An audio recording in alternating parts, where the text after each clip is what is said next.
Alors, petite vidéo aujourd'hui de mon coin préféré de la forêt, mon petit havre de paix qui aujourd'hui, je ne sais pas si vous l'entendez avec, avec le micro de la caméra,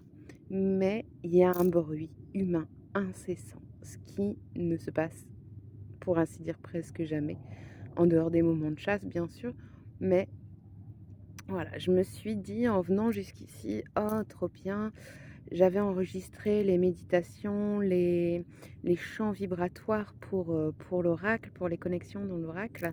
à la maison et c'était plein et le sol à l'extérieur était plein de pluie et du coup, on entend sur ces vidéos, le bruit des voitures qui passent dans la pluie et je me suis dit en venant jusqu'ici: «Oh bah, tant pis, je vais peut-être les réenregistrer ici»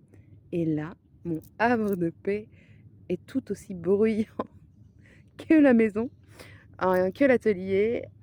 et je suis frustrée.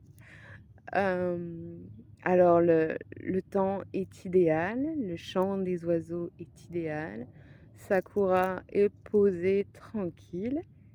mais non, il y a ce bruit qui est là et c'est aussi ça la création, vibratoire. C'est-à-dire que, quand on prépare les choses, quand on se dit: «On va faire ça, on va faire ça» et ben, des fois, ça matche pas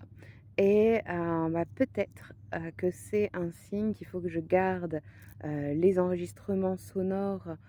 au moment de la pleine lune dans leur imperfection, en essayant de travailler un petit peu le son, même si c'est pas forcément mon boulot, mais je peux quand même essayer d'arranger un tout petit peu le bruit extérieur parce que là, je trouve pas ma paix habituelle, dans ce coin que j'adore pourtant et c'est vraiment ça l'aléa de la connexion, de la transmission des vibrations. C'est-à-dire qu'il y a des moments et ben, ça marche pas exactement comme on le souhaitait. Voilà. Je vous fais des gros bisous et je vous dis à très bientôt.